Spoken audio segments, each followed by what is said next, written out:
I always thought that when love died, it would be a slow, agonizing process, like a candle flickering out in a drafty room over the course of several years. I never expected it to happen in a single, sharp heartbeat, right between a screamed insult and the clinical click of a hang-up button. One moment, I was fighting for us, and the next, I was looking at my phone screen as if it were a foreign object, realizing that the man on the other end wasn't my person anymore. He was just a stranger with a familiar voice. How do you go from planning a future, calculating time zones, and counting down the days until a reunion, to feeling absolutely nothing but a cold, hollow silence in your chest? I'm 34 years old, and I just ended a relationship that I thought was my safe haven, and I did it through a text message. Now, the guilt is settling in like a heavy fog, making me wonder if I'm the villain in my own story, or if I finally just woke up. To understand how I got to that breaking point, you have to understand where we started. We met back in August of 2025. It wasn't some grand cinematic encounter in a coffee shop or a chance meeting in a park. It was a hookup. It was supposed to be one night, a temporary distraction, a physical connection to pass the time. But from the very first hour we spent together, something felt different. There was this immediate, overwhelming sense of safety. If you've ever dealt with past trauma, or the kind of baggage that makes you keep your guard up at all times, you know how rare that is. To look at a stranger and feel like you can finally exhale is a dangerous, beautiful thing. He's 37, a few years older than me, and there was a maturity to him that I found intoxicating. We didn't hide who we were. We laid our cards on the table early. The mistrust we'd carried from previous heartbreaks, the insecurities that kept us up at night, the individual scars that had shaped us. We talked about it all. For the first time in a long time, communication felt easy. It felt like we were building a bridge over all the mess of our pasts. But even then, there were signs that the foundation might be shakier than we wanted to admit. Because of his work, he's a traveler. He spends his life moving across the globe, hopping from one country to the next, which meant our relationship was defined by the digital space between us. We became experts at navigating time zones. Sometimes he'd be 6 hours behind me. Other times, the gap would stretch to 9. My life became a series of mental calculations. If I wake up at 7, what time is it for him? If he's finishing dinner, am I just starting my workday? We found time, though. We carved out those precious windows to catch up, to see each other's faces on a pixelated screen, and to convince ourselves that the distance was just a temporary hurdle. But distance does something to a relationship. It magnifies the cracks. Over the last 2 or 3 months, I started to feel the fade. It wasn't a sudden drop-off, but a gradual thinning of the thread connecting us. I tried to be the understanding partner. I knew his work was demanding. I knew the travel was exhausting. I gave him space, terrified of becoming the person who smothers their partner out of a need for reassurance. I sat in the silence, telling myself that his lack of communication was just a byproduct of his success, not a sign of his disinterest. We weren't perfect, even when things were good. We'd had big fights before. When you're separated by thousands of miles, frustration builds up in ways that are hard to vent. We'd reach these boiling points where one of us felt unwanted or unappreciated. The insecurities would flare up like an infection. In those moments, we weren't the safe versions of ourselves. We'd call each other names. We'd throw around F-bombs, letting the anger dictate the rhythm of the conversation. Then we'd go silent for a day or two. We'd let the fire burn out, wait for the smoke to clear, and then we'd crawl back to each other with apologies and promises to do better. We thought that was just how passionate people handled conflict. We thought the fact that we always came back meant our bond was unbreakable. Then came last Friday. The catalyst for the end wasn't something massive like infidelity or a hidden life. It was something so mundane that it almost feels ridiculous to say out loud. It was about a driver's license. I'd failed my learner's permit test, a frustrating but minor setback in the grand scheme of life. I'd already gone ahead and scheduled a new appointment, But because of the backlog in our area, the earliest date I could get was in June. Now, he was due to come back home in just a few weeks. The plan, the vision he had in his head, was that I would have my license by then. He wanted me to be able to drive so that when we went out, the other person, meaning him, could have a drink and not worry about the car. It was a convenience thing, a logistics thing. But when I told him the news about the June appointment, it was like a switch flipped. He didn't offer sympathy. He didn't say, "Don't worry, we'll figure it out." Instead, he started berating me. The voice on the other end of the line changed. It wasn't the man who made me feel safe. It was a man who sounded like he was lecturing a disobedient child. He started shouting, demanding that I contact every single licensing office in the region. He wanted me to hunt down an earlier date, to fix this problem immediately. He was relentless. He was demanding. And for the first time, instead of just taking it or shouting back to match his energy, I felt a strange, cold clarity. He asked me, his voice sharp with irritation, "Will you do it? Will you call the other offices?" I looked at the wall, feeling the weight of the months of fading communication, the name calling, and the pressure of trying to be perfect for someone who is thousands of miles away. "No," I said. The silence that followed was louder than the shouting. He didn't argue. He didn't try to explain his frustration. He just hung up. That's when the messages started. The screen of my phone lit up over and over again. It was a barrage of vitriol. The F-bombs I was used to were there, but then came the C-bombs and the P-bombs, insults that carry a specific, nasty weight in our country. As I sat there reading those words, watching them pop up one after another, something inside me physically shifted. It was like a door had been slammed and locked from the inside. I didn't feel angry anymore. I didn't even feel sad. I felt done. I sent him a message back, a short, sharp sentence that felt like cutting a rope. "You live the life you want, I'll move on and live my life, and I'll be happy without you." We didn't speak for the rest of the weekend. The silence was different this time. Usually, the silence was filled with anxiety, the "will he call?" or "should I text?" loop. This time, the silence was peaceful. I went about my days, and for the first time in a long time, I wasn't checking my watch to see what time zone he was in. I wasn't waiting for a vibration in my pocket.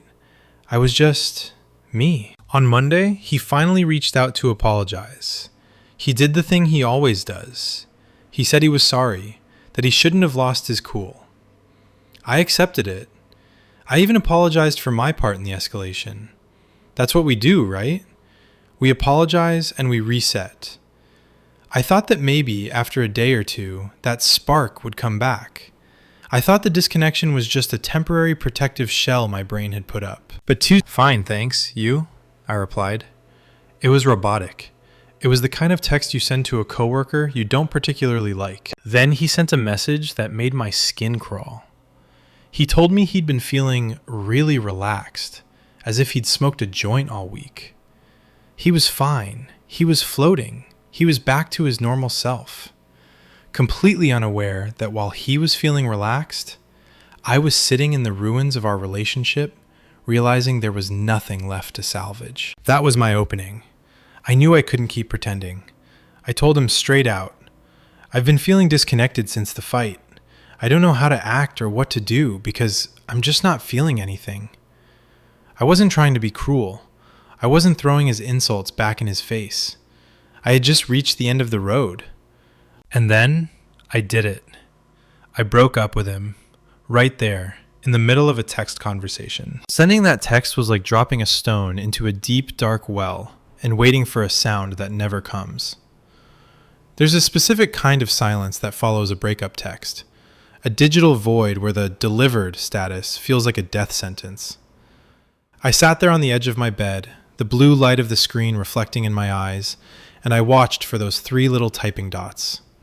They didn't appear, not at first. And in that silence, the first wave of what I can only describe as the hollow began to settle in. I know what people say about breaking up over text. I've said it myself. I've judged people for it. It's the coward's way out. It's clinical, it's cold, and it denies the other person the basic human dignity of hearing your voice, of feeling the weight of the moment. But as I sat there, I realized that I didn't have a voice left to give him. The Friday before, during that explosion of vitriol, he had used up every word I had. When someone spends an hour screaming at you, calling you names that are meant to draw blood, they lose the right to the soft landing of a phone call. I couldn't bear the thought of hearing his voice shift from relaxed to furious again. I couldn't handle the inevitable cycle of him trying to charm me back, or worse, him belittling my feelings until I felt like the one who was overreacting. The truth is, I was tired. I was exhausted down to my marrow. When you're in a long-distance relationship, your phone is your lifeline. It's the hand you hold, the eyes you look into, the heartbeat you listen to before you fall asleep. But when the relationship turns sour, that same phone becomes a weapon. It's a delivery system for anxiety. For months, every time my phone buzzed, I felt a tiny jolt of adrenaline, and not the good kind. It was the, is he okay, or is he mad kind of adrenaline. I had become a master at decoding the subtext of a, hey, or a, how's your day? I could tell by the punctuation, or the lack thereof, exactly what kind of mood he was in across the ocean. That Tuesday night, after I sent the final message, I realized I didn't want to decode anything anymore.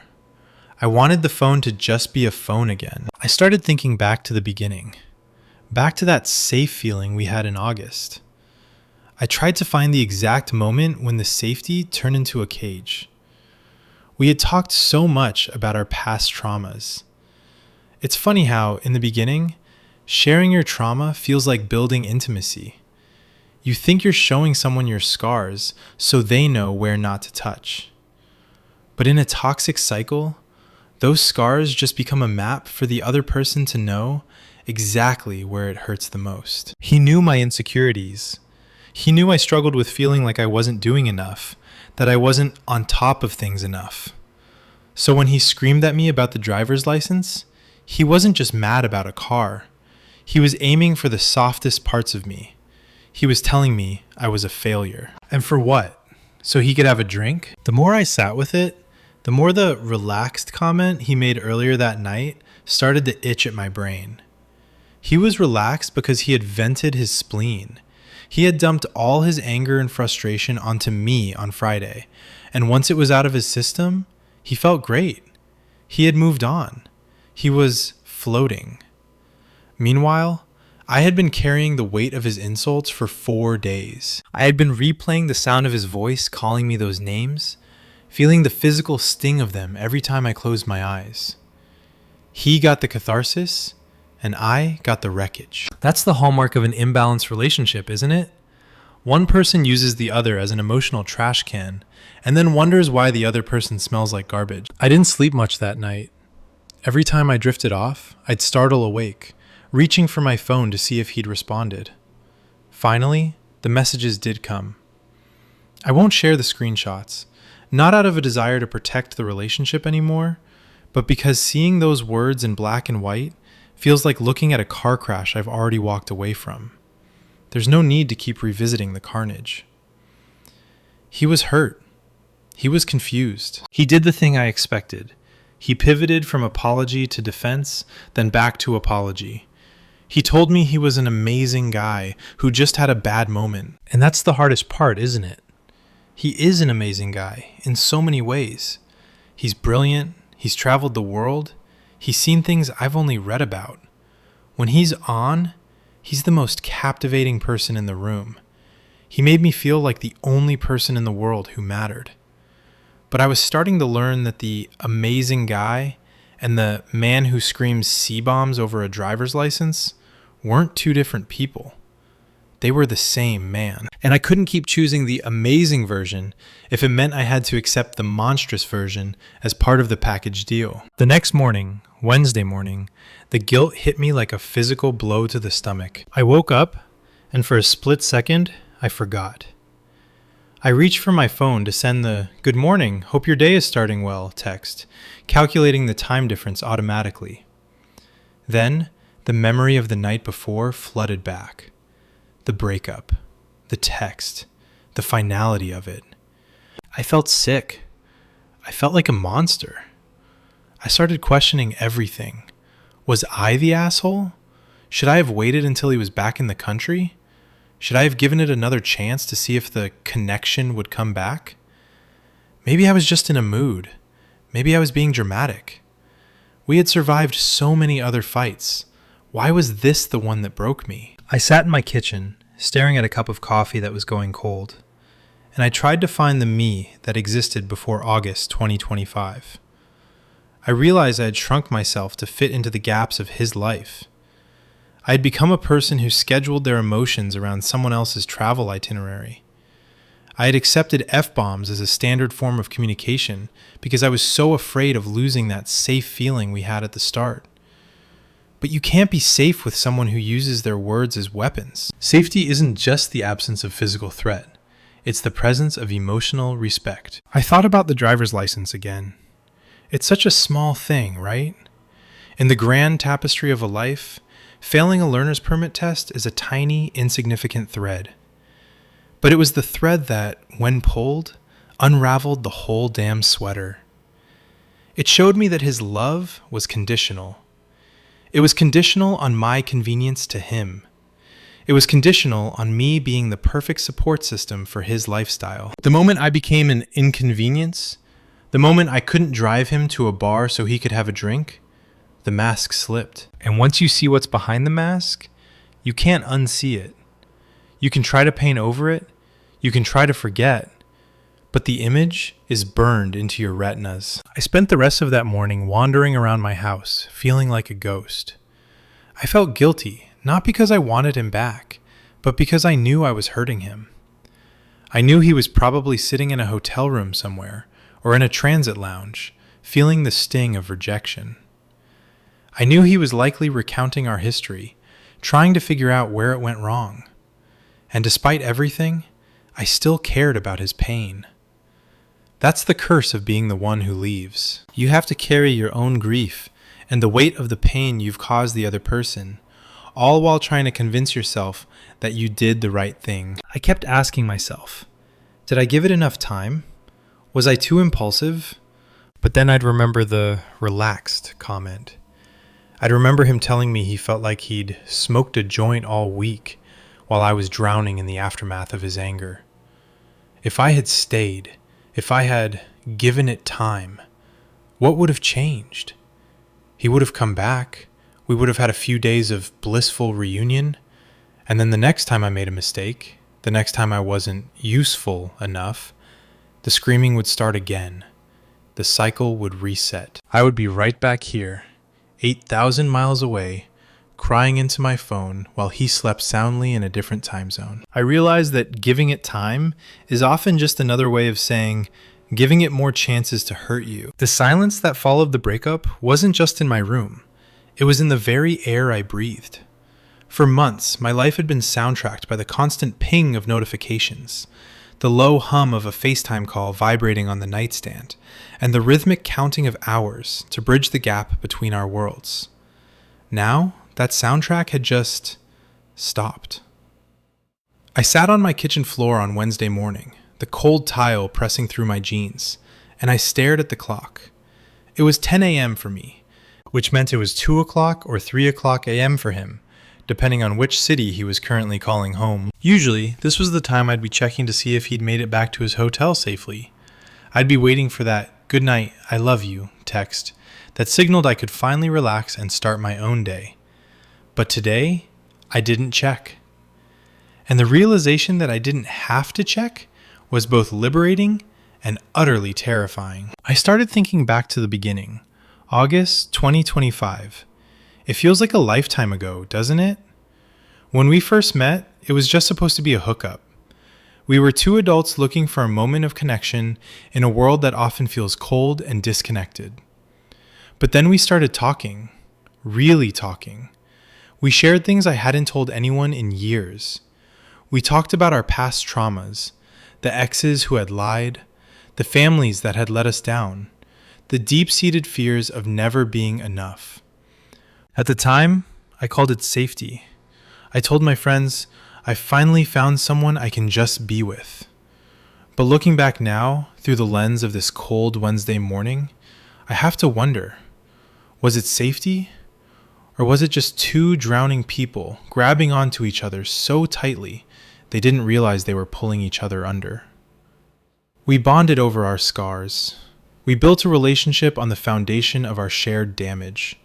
And for a while, that felt like intimacy. It felt like we were us against the world. But the world has a way of intruding, especially when that world involves 6,000 miles of ocean and a 9-hour time difference. Being the partner who stays behind while the other travels is a specific kind of purgatory. You become a ghost in your own life. Your social outings are cut short because you need to be home for a specific call.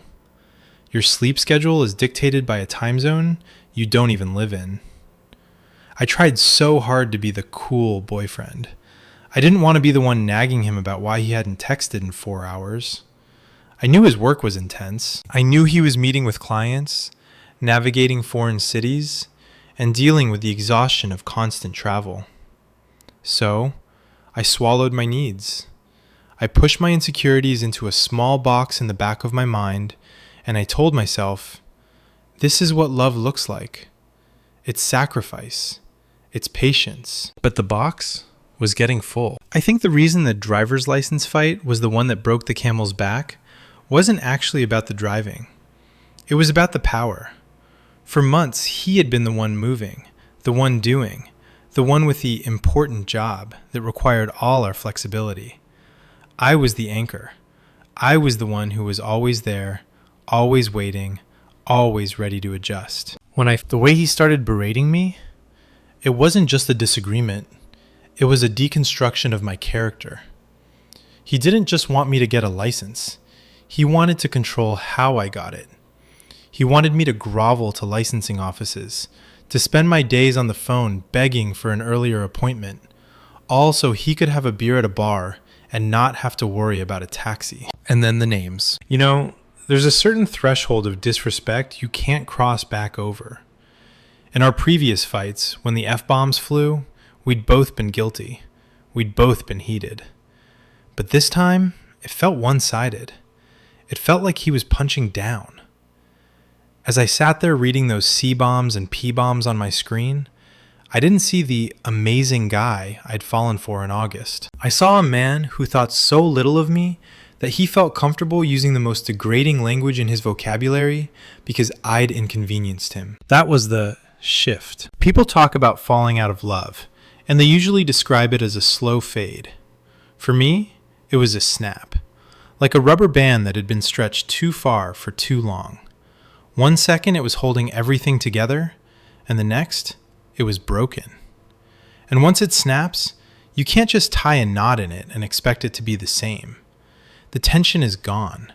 The structure is gone. That's why, when he apologized on Monday, I didn't feel the usual relief. Usually, an apology from him was like water in a desert. I'd drink it up, forget the thirst, and keep walking. But this time, the water tasted like ash. I accepted the apology because I didn't have the energy to argue. But the me that loved him hadn't come back. And then came Tuesday night, the relaxed comment. I think that was the final insult, though he didn't mean it to be. He was telling me how great he felt, how joint-smoking relaxed he was, while I was still physically shaking from the stress of our massive argument. He had moved on so quickly because my feelings didn't actually impact his world. He had yelled, he had vented, he had won, and now he was at peace.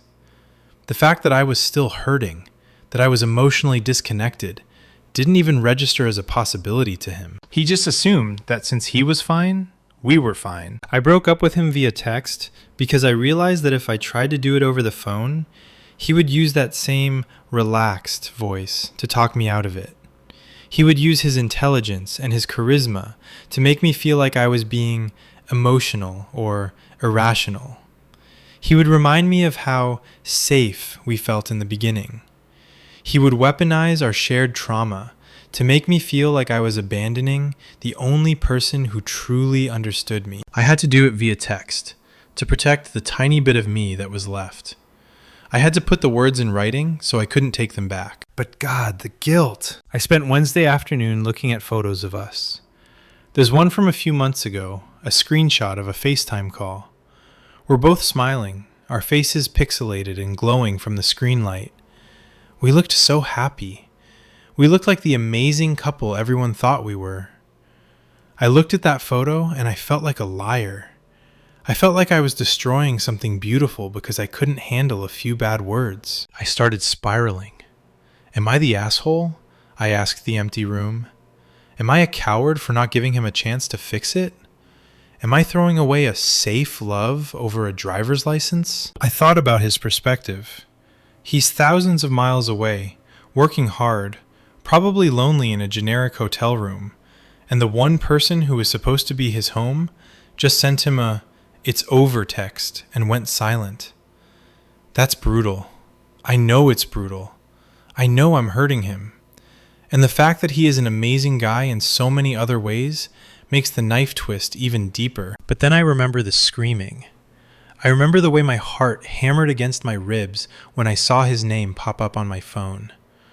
I remember the feeling of being berated like a child. Is it possible for someone to be an amazing guy and also be someone who is fundamentally bad for you? I sat there, staring at the delivered status on our last conversation, wondering if I had just made the biggest mistake of my life, or if I had finally, for the first time since August 2025, taken a breath of fresh air. I didn't know the answer yet.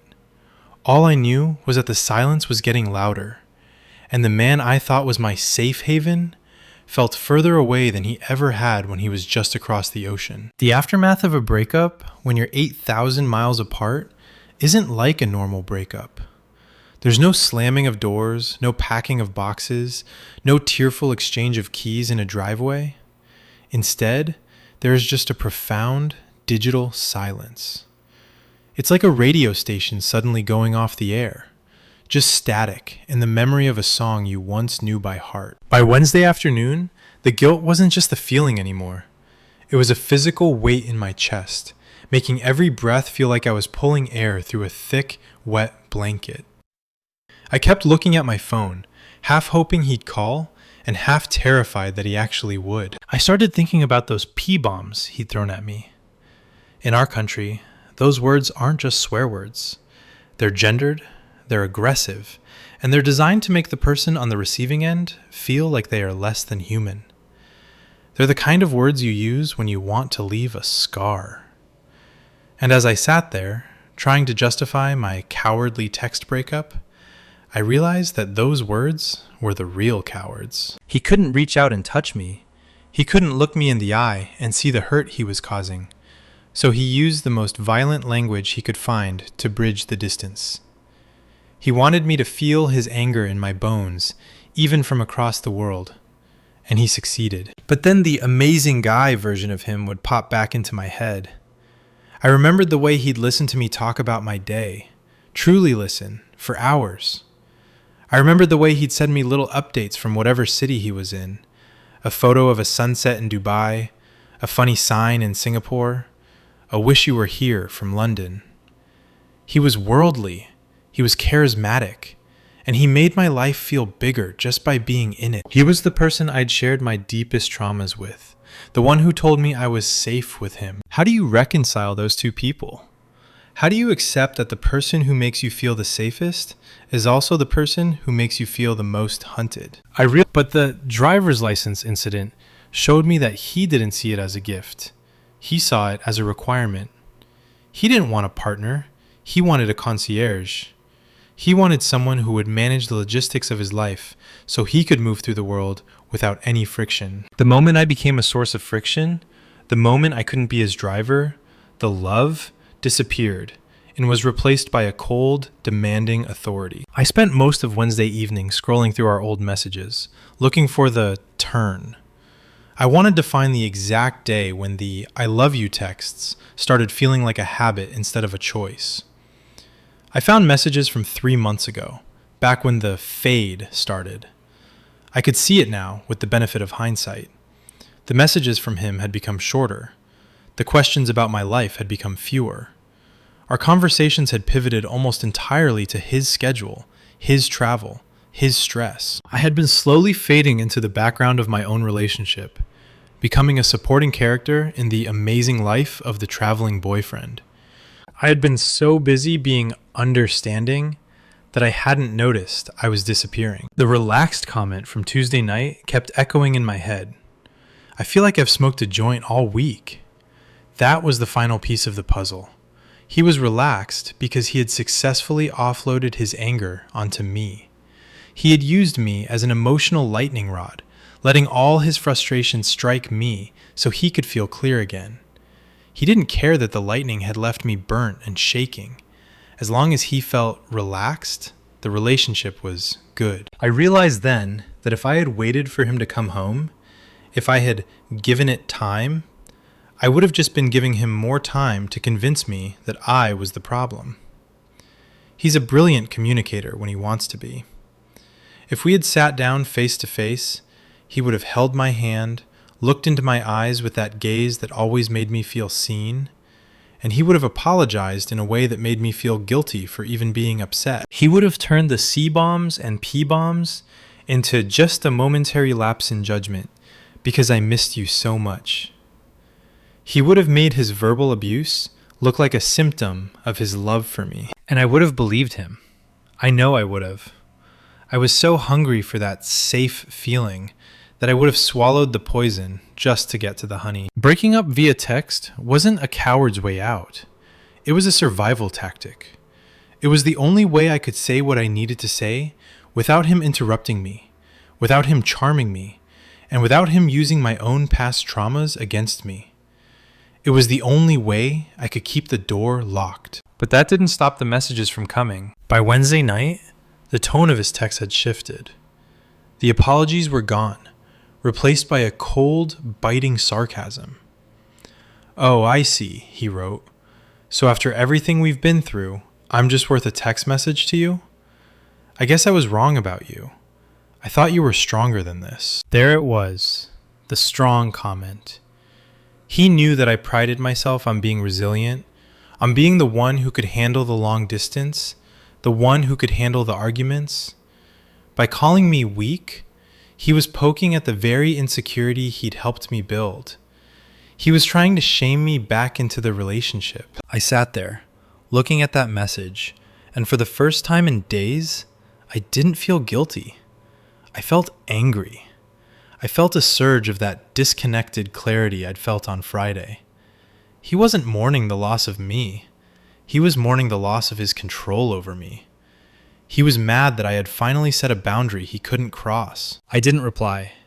I put my phone on Do Not Disturb and I walked into my kitchen. I looked at the calendar. June, the month of my next driver's license appointment. For the last week, that date had felt like a deadline, a day I had to fix so I wouldn't be a disappointment. But now, looking at it, it was just a date. It was a date for me. I'd go, I'd take the test, and whether I passed or failed, it wouldn't be a commentary on my value as a human being. It would just be a license. I realized that the safe feeling I'd been chasing since August 2025 wasn't something he could give me. It was something he had been using as a leash. He'd give me just enough safety to keep me around, and then he'd take it away the moment he wanted to punish me. Real safety doesn't have a takeaway clause. I woke up on Thursday morning and the fog was still there, but it was thinner. The guilt was still there, but it was quieter. I knew he was hurting. I knew I had ended things in a way that was messy and painful. But as I made my coffee, without checking the time zones, without wondering if he was awake, without worrying about his mood, I felt something I hadn't felt in a very long time. I felt like I was back in my own body. I was no longer an anchor 8,000 miles away. I was just a person, in a house, living a life. And for the first time, that was enough. The silence of Thursday was the loudest thing I'd ever heard. It's funny how you don't realize how much mental energy you spend on another person until they're suddenly, violently gone from your daily routine. For months, he had been a constant background radiation in my life, a soft hum of where is he now and what's he thinking? Now, that frequency was dead air. I found myself reaching for my phone every time I saw something funny, or every time I felt a spark of anxiety, only to realize halfway through the motion that the person on the other end was no longer my person. The muscle memory of love is a hard thing to break. I started thinking about the concept of safety again. It's a word we both used so much. I feel safe with you, he'd say. You're my safe space, I'd tell him. But as I sat in the quiet of my living room, I had to ask myself, what does safety actually look like? In the beginning, it looked like honesty. It looked like two people being raw about their pasts. But somewhere along the line, the definition changed. For him, safety became the freedom to lash out without consequences. It became the security of knowing that no matter how many P-bombs or C-bombs he threw at me, I'd be there a few days later to accept an apology and move on. My presence was his safety net, allowing him to be his worst self because he knew I was stable enough to take it. But for me, that safety was a mirage. It was the safety of a captive who has learned exactly how to behave so they don't get hit. I had become so attuned to his moods, so careful with my words, so understanding of his travel-induced stress, that I had effectively policed myself out of the relationship. I wasn't a partner anymore. I was a peacekeeper. And the moment I stopped keeping the peace, the moment I failed that test and said no to his demands, the mirage vanished, and I was left standing in the middle of an emotional desert. I thought about the screenshots I mentioned earlier. I still have them. Sometimes, when the guilt starts to crawl up my throat and tell me I'm the asshole for ending it via text, I open my gallery and I look at them. I look at the string of messages from last Friday. I see the sheer volume of the text blocks. I see the way the insults are punctuated with exclamation marks, like little daggers on the screen. It's important to keep them, I think, not to use as a weapon against him, but to use as a shield for myself. When you're a person who naturally tends toward guilt, you need evidence. You need to be able to look back and say, no, this happened. This was real. This wasn't just a bad mood. It was a violation. I remember one specific message he sent that Friday, right before he went silent for the weekend. He told me that my inability to get the license earlier was pathetic, and that I was useless to him if I couldn't even manage a simple task. Reading those words again, days later, the disconnect I felt made even more sense. How can you stay emotionally connected to someone who thinks you're useless because of a bureaucratic delay? How can you plan a life with someone who views your value through the lens of your utility to them? The guilt still bites, though. It bites because I know he's not a one-dimensional villain. I know he's a man who has his own ghosts, his own reasons for why he is the way he is. I know he probably feels abandoned. In his mind, he apologized on Monday, so the score should be even. He probably thinks I'm being punitive or cold by ending it after he already said sorry. And that's the trap of being with someone who uses verbal abuse as a release valve. They think the apology is a get-out-of-jail-free card. They don't realize that while the words can be forgiven, the damage they do to the soul is cumulative. Each F-bomb was a brick in a wall I didn't even know I was building, until finally, on Tuesday night, the wall was so high I couldn't see him anymore. I wonder what he's telling people, if he's telling anyone at all. Is he the amazing guy who got dumped by a coward over text while he was halfway across the world working his heart out? Probably. And in a way, from his perspective, that's exactly what happened. But that's the thing about stories. The person who is yelling rarely remembers what they said, but the person who is being yelled at never forgets a single syllable. By Thursday afternoon, I found myself doing something I hadn't done in months. I went for a drive. Just me. No Bluetooth call running through the speakers, No checking the clock to see if I was cutting into our overlap time. I drove past the licensing office where I'd failed my test. Usually, seeing that building made my stomach knot up with shame. But today, it just looked like a building. I realized that my failure wasn't actually the problem. The problem was that I was in a relationship where I wasn't allowed to fail. I was in a relationship where I had to be perfect to be loved. I pulled over by a park and watched people walking their dogs. It was so normal, so quiet. I realized that for the last few months, my internal world had been a constant storm of how can I fix this and how can I make him happy? Now, the storm had passed. The wreckage was everywhere, sure, and I'd have to be the one to clean it up. But at least the wind had stopped blowing. I thought about the Morgan and THT community, the people I'm telling this to right now. I've listened to so many stories on the podcast about people who stayed too long. I've heard about the red flags that people ignored because they wanted to believe in the amazing version of their partner. I used to listen to those stories and think, I'd never let that happen to me. I'm too smart. I'm too grounded. But then I met a guy in August 2025 who made me feel safe. And I realized how easy it is to let the red flags just blend into the background until the whole world is red. Was I the asshole for ending it without giving it more time? If I had given it more time, he would have come back. We would have had a passionate reunion. We would have made up for the lost time with expensive dinners and long conversations where he would tell me how much he missed me. And for a week, maybe 2, it would have been perfect. But then, something else would happen. I'd lose my keys, or I'd be late for a dinner, or I'd just be too tired to listen to his work stress. And the P-bombs would come back. The shouting would start. The cycle would begin its next rotation. Time doesn't fix a lack of respect. Time only fixes things that are broken by accident. This wasn't an accident.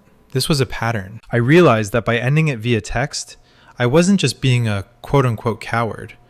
I was being an advocate for the person I used to be before I met him. I was saying to myself, I will not let you be spoken to that way anymore.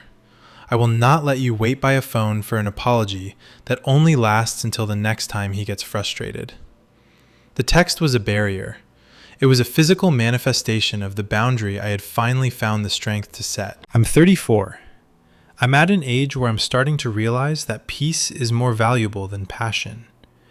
That safety shouldn't feel like walking on eggshells. As I drove back home on Thursday evening, I didn't feel like an amazing guy. I didn't feel like a hero. I just felt like someone who had finally stopped the bleeding. The guilt was still there, a dull ache in the background, but it was being slowly crowded out by something much more powerful. Relief.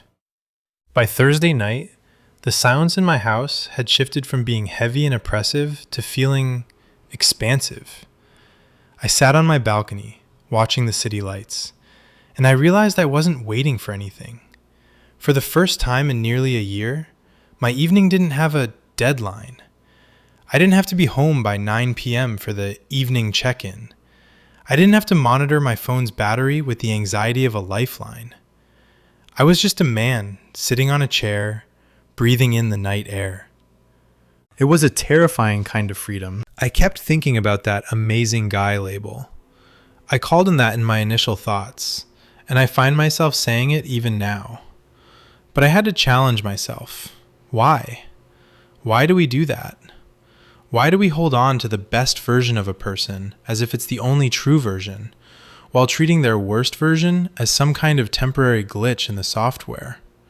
If a car is amazing 90% of the time, but the brakes fail and send you into a ditch the other 10%, you don't call it an amazing car. You call it a death trap. Our relationship was a series of ditches. We'd be cruising along, feeling that safety we found back in August 2025, and then, out of nowhere, the brakes would fail. An insecurity would flare up, a time zone would get mixed up, or I'd fail a test, and suddenly I was being pummeled by words that were meant to demolish my self-worth. And yet, every time I crawled out of the wreckage, he'd be there with a relaxed apology, and I'd go right back to calling him amazing. I realized I was addicted to the high of the reconciliation. I was addicted to that moment where the shouting stops and the safe guy comes back to tell me everything is okay. But it wasn't okay. It was never okay. I started thinking about the long distance of it all. People say distance makes the heart grow fonder, but in my experience, distance makes the mind a liar. When you only see someone through a screen, you can curate your reality. You can ignore the red flags because they aren't in the room with you. You can pretend the P-bombs didn't happen because 5 minutes later, you can close the app and go to sleep. The distance allows you to compartmentalize the abuse. It makes it feel less real than it would be if you were standing in my kitchen screaming those same things to my face. But it was real. The physiological response was real. My shaking hands were real. The way my heart rate spiked every time a notification appeared, that was my body telling me I wasn't safe, even if my brain was trying to convince me otherwise. On Friday morning, exactly 1 week after the fight that ended everything, I woke up and didn't reach for my phone. It was a conscious choice. I went to the kitchen, made a pot of coffee, and sat in the silence. I thought about the THT fam and the stories I'd heard. I thought about how often we ask ourselves, am I the asshole? Because we've been conditioned to prioritize other people's feelings over our own survival. I thought about his reaction to the breakup text, that cold, biting sarcasm. I thought you were stronger than this. That was his last-ditch effort to keep the leash on. He was trying to redefine strength as the ability to take my abuse. He wanted me to believe that leaving was a sign of weakness, when in reality, leaving was the strongest thing I'd ever done. It took every ounce of strength I had to ignore that amazing guy narrative and look at the screaming man instead. I'm 34. I've lived enough life to know that love isn't supposed to be a battlefield. It's not supposed to be something you survive. It's supposed to be the place you go when the rest of the world is a battlefield. If your partner is the one providing the F-bombs and the C-bombs, then they aren't your teammate. They're your adversary. As the sun came up on that Friday morning, I felt the last bit of the fog lift. I realized that the guilt I felt wasn't because I'd done something wrong. It was because I'm a person with empathy, and I was mourning the loss of the idea of him. I was mourning the August 2025 version of us, the hookup that turned into a safe harbor. But that harbor had been reclaimed by the sea a long time ago. I was just standing on a sandbar, trying to pretend the water wasn't rising. I looked at my phone one last time before I started my workday. There were no new messages. The Do Not Disturb had done its job. He was gone. The distance that had once been our biggest hurdle was now my greatest protector. There were 8,000 miles between his anger and my peace, and for the first time, I was grateful for every single one of them. I'm not looking for someone to tell me I'm perfect. I'm not looking for someone to tell me I handled the breakup the right way. I know it was messy. I know it was abrupt.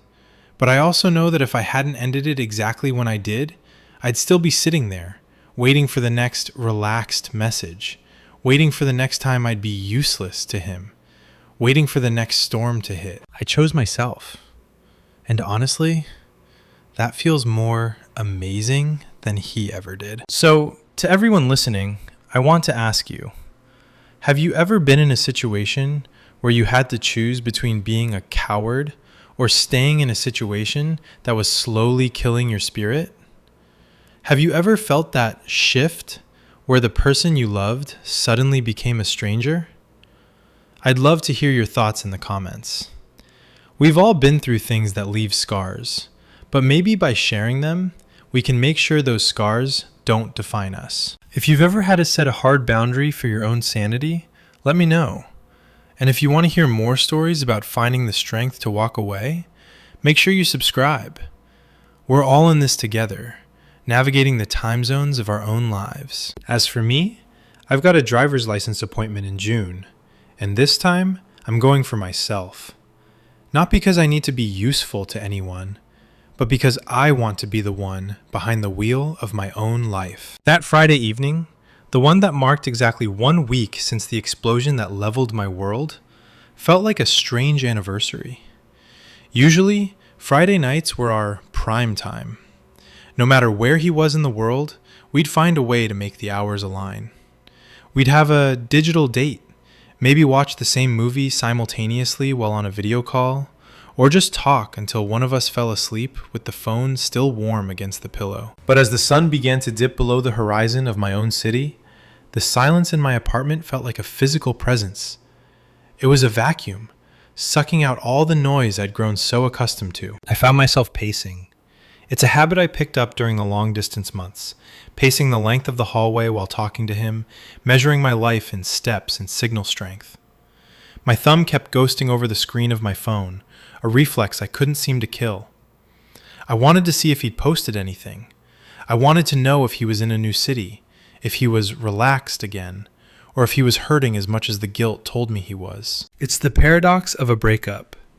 You want to be free of the person, but you're still addicted to the information of them. I sat down and forced myself to look at the P-bombs and C-bombs one more time. In our culture, those words aren't just casual profanity. They carry a specific vitriolic weight. They are designed to dehumanize. When he used them, he wasn't just expressing anger. He was asserting a hierarchy.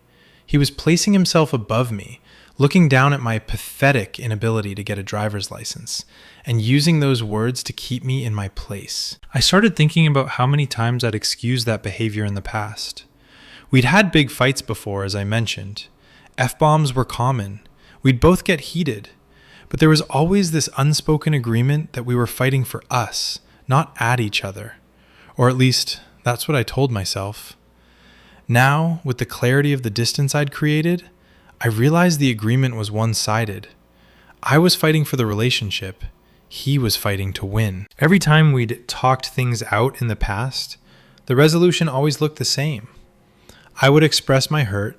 He would explain why his stress or his travel or his past trauma made him act that way, and then I would forgive him to keep the peace. I was the one doing the emotional labor of repair every single time.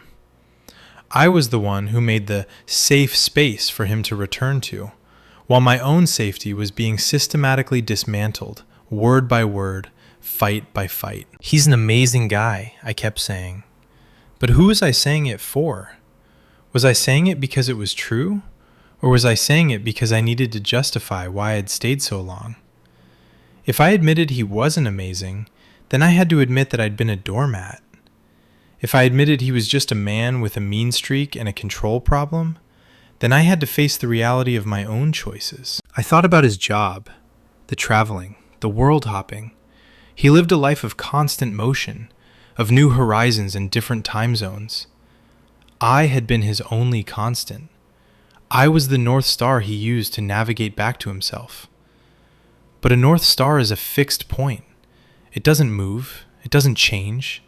It just sits there and burns so that someone else can find their way. I had turned myself into a celestial object for him, forgetting that I was a human being with my own needs to move, to grow, and yes, even to fail a driver's test without being verbally eviscerated. The relax comment from Tuesday night still felt like a slap. I realized that his relaxation was bought with my misery. He felt better because he'd offloaded his darkness onto me. It was like he'd handed me a heavy, burning coal and then walked away, remarking on how light and cool his own hands felt. By 9 p.m., the time we would usually be connecting, I decided to do something different. I deleted the screenshots. I know, I said I needed them as a shield, but as I looked at them, I realized they weren't protecting me anymore. They were keeping me tied to that moment on Friday. They were keeping his voice alive in my head. I didn't need a digital record of his cruelty to know it was there. I could feel it in the way I was finally able to sit still. I could feel it in the way the air in my apartment didn't feel like it was waiting for a scream anymore. I hit delete, and then I went to the recently deleted folder and I hit delete all. The silence that followed wasn't empty. It was full of possibility. I started thinking about the THT family again, and Morgan, and all the listeners who have shared their own stories of the shift. That moment when you realize that the person you thought was your soulmate is actually just a very talented teacher who taught you exactly what you don't want. Our relationship wasn't a failure, it was a lesson.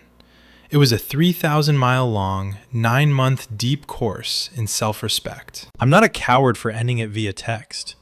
I'm a person who recognized that a phone call would have just been another opportunity for him to lecture me, to berate me, or to charm me back into a cage I just managed to unlock.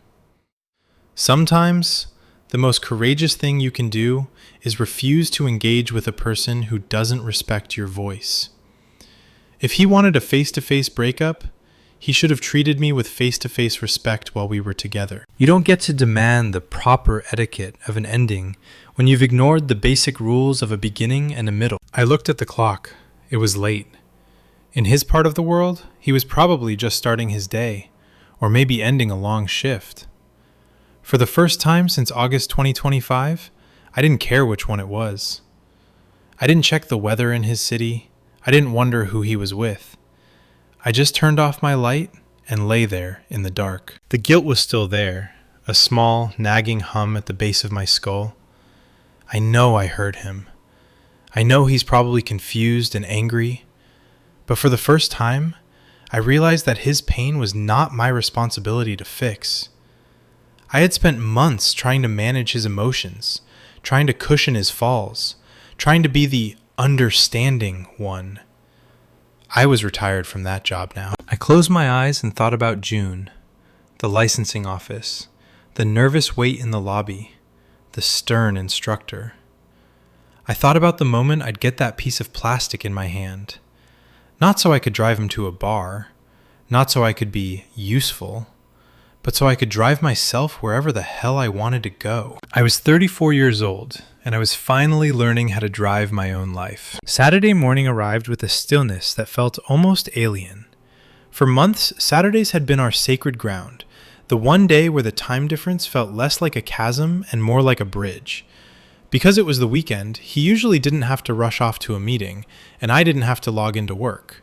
We'd spend hours on video calls, sometimes not even talking, just existing in each other's presence across the digital ether. I'd be doing laundry or making breakfast, and he'd be winding down his day in whatever city he was in, his face a constant glowing companion on my kitchen counter. But this Saturday, the counter was empty. My phone sat face down on the wooden table, and for the first time in nearly a year, I didn't have a Saturday plan. The psychological withdrawal was real. It felt like a physical ache in my chest, a phantom limb where my connection to him used to be. I found myself wandering through my apartment, noticing things I'd ignored while I was so focused on him. I noticed the dust on the bookshelves he'd never seen. I noticed the way the light hit the rug at noon, a detail I'd usually miss because I'd be squinting at a screen, trying to see his eyes through a laggy connection. I was reclaiming my physical space, but my mental space was still a battleground. I started thinking about the THT fam again, the community of listeners and readers I'd turned to. Why did I feel the need to ask them if I was the asshole? Why did I need a jury of strangers to tell me that being screamed at isn't part of a healthy relationship? I realized it's because when you're in a toxic cycle, your own internal compass gets demagnetized. You stop trusting your own north. You start wondering if maybe you are too sensitive, or if maybe an F-bomb is just a style of communication rather than a red flag. You look for external validation because the person who is supposed to be your safe place has spent months telling you that your perceptions are wrong. He had a way of doing that, a subtle, intelligent way of reframing his outbursts. If he yelled, it was because he was passionate. If he used those P-bombs, it was because he was frustrated by the distance and missing me so much it hurt. He'd turn his aggression into a testament of his love, and I, hungry for that connection, would eat it up. I'd think, wow, he must really care about me if he's this upset. It's a sick kind of logic, isn't it? to mistake volatility for depth. To think that the louder someone screams, the more they must feel for you. I looked at my phone. The urge to check his social media was like a physical itch. I wanted to see if he was relaxed today. I wanted to see if he was out with friends, or if he was posting cryptic quotes about loyalty and betrayal. It's so easy to fall into the pain shopping trap, looking for evidence that the other person is either suffering as much as you are, or worse, that they've already forgotten you. I forced myself to put the phone in a drawer. I needed to sit with the silence. I started thinking about the driver's license again. It was such a small thing, but it was the perfect metaphor for our entire relationship. He wanted me to have the license so he could have the freedom to drink and be chauffeured. It was about his ease, his comfort, his lifestyle. My role was to facilitate his amazing guy persona. As long as I was the perfect support system, the safe guy stayed in the room. But the moment I became a human being with limitations, the moment I failed a test or got tired or said no, the support system broke, and he didn't know how to handle a partner who wasn't a tool for his convenience. That's the thing about safe people. Real safety isn't something you provide for someone else. It's something you build with someone else.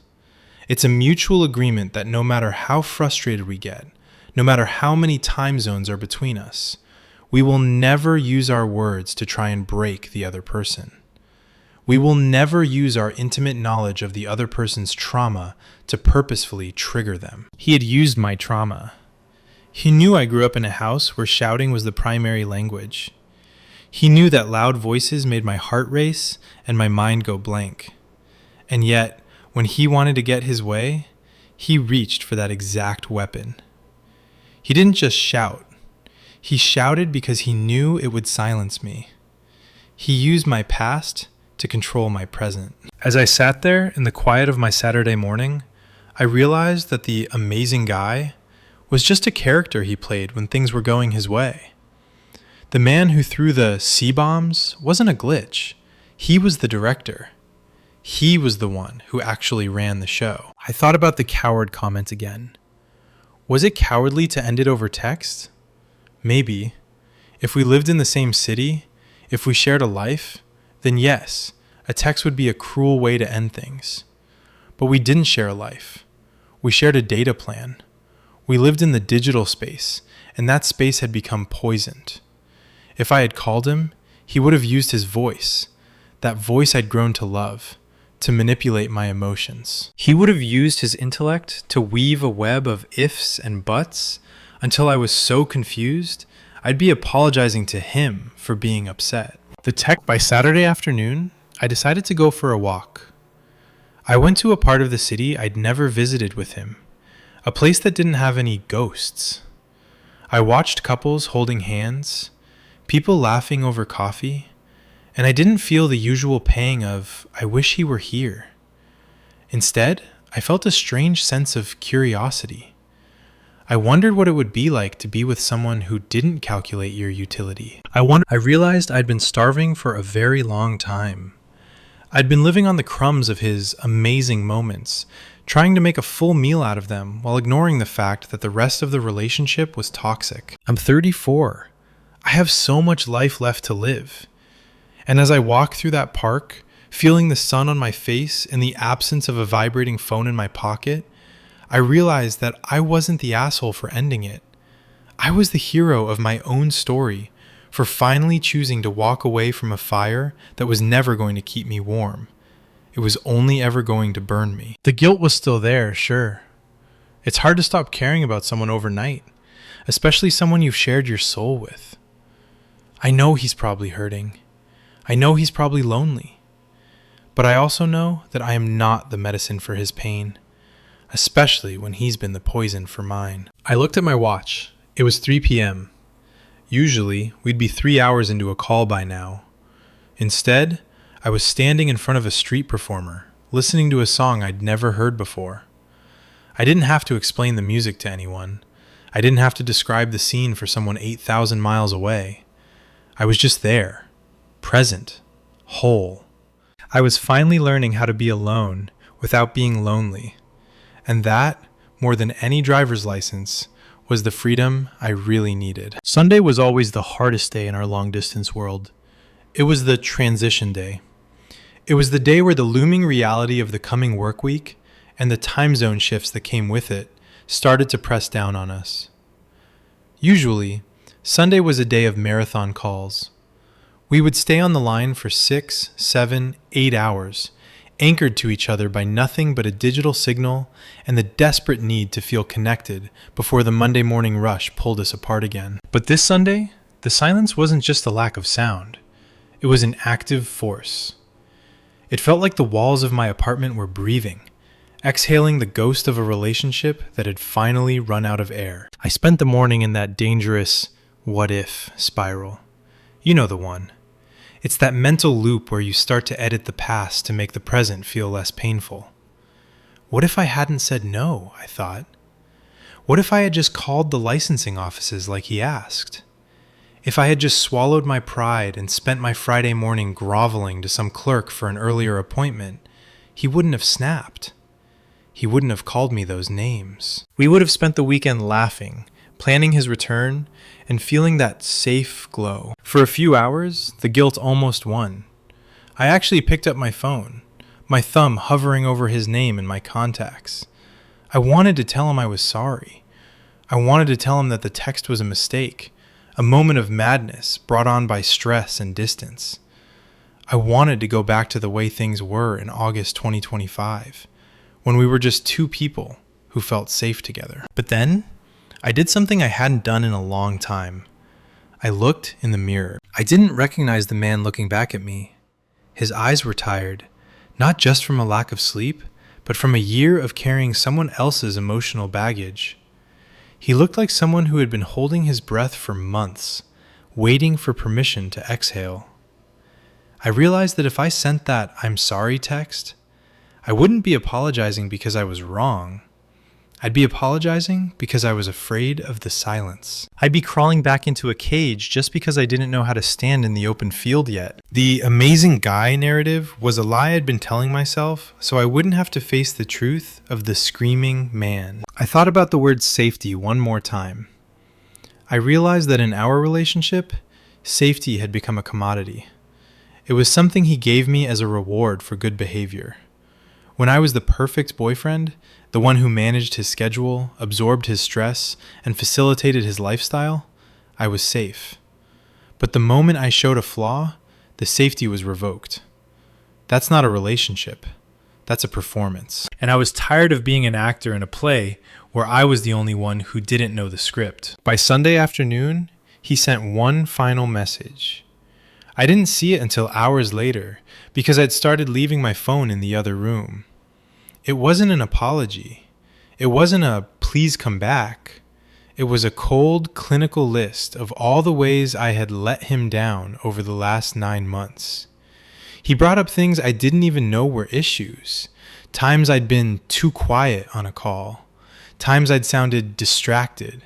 And of course, the pathetic failure of the driver's license. It was a total autopsy of my character. He was trying to rewrite our entire history to make himself the victim of my inadequacy. As I read it, I felt a strange sense of relief. The guilt that had been eating at me since Tuesday night just dissolved. If he had sent a heartfelt apology, if he had shown even a flicker of the amazing guy I thought I knew, I might have cracked. But he didn't. He chose to go down swinging, using every bit of intimate knowledge I'd given him to try and leave one last scar. He confirmed everything I'd felt on Friday night. He didn't love me. He loved the version of me that was useful. Now that I was no longer serving his needs, I was just a collection of flaws and failures. I didn't reply. I didn't defend myself. I didn't try to explain that my distraction on those calls was usually because I was exhausted from staying up until 3 a.m. to talk to him. I didn't point out that my silence was often because I was afraid of saying the wrong thing and triggering another explosion. I just let his words sit there on the screen until the light dimmed and the phone went black. That was the moment I finally walked away. Not when I sent the text on Tuesday, But on that Sunday afternoon, when I realized that his opinion of me was no longer my business. Monday morning came, and for the first time in months, I didn't wake up with a pit of anxiety in my stomach. I didn't check the time zones. I didn't wonder if he was relaxed. I just got out of bed, made my coffee, and started my day. The fade I'd felt over the last 3 months was finally over. But it wasn't the relationship that had faded. It was the spell he'd cast over me. I'm 34.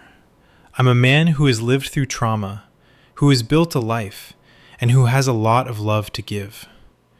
But I've learned that love without respect is just a hostage situation with better lighting. I'm not an asshole for ending it. I'm not a coward for using a text message to escape a man who used his voice as a whip. I'm just a person who finally decided that my peace of mind was worth more than a safe feeling that was actually a trap. To everyone in the THT family, to Morgan, and to everyone who has ever felt that shift in their soul, trust it. Trust that cold clarity. It's your survival instinct finally speaking over the noise of your heart. It's the part of you that remembers who you were before you started shrinking yourself to fit into someone else's life. As I look toward June, I'm not just looking forward to a driver's license. I'm looking forward to a summer where I don't have to calculate time zones to feel loved. I'm looking forward to a life where safety is a constant, not a reward. So, what would you have done? Would you have given it more time to see if the amazing guy came back? Or would you have sent that text and never looked back? I'd love to hear your stories in the comments. Have you ever had a mundane argument that revealed the truth of your relationship? Let's talk about it. And if you've found your own strength to walk away from a cycle of disrespect, share your journey. You never know who might need to hear it today. Don't forget to subscribe for more stories of people finding their way back to themselves. We're all learning 1 mile and 1 time zone at a time. As for me, I'm finally in the driver's seat. And for the first time in a long time, I know exactly where I'm going.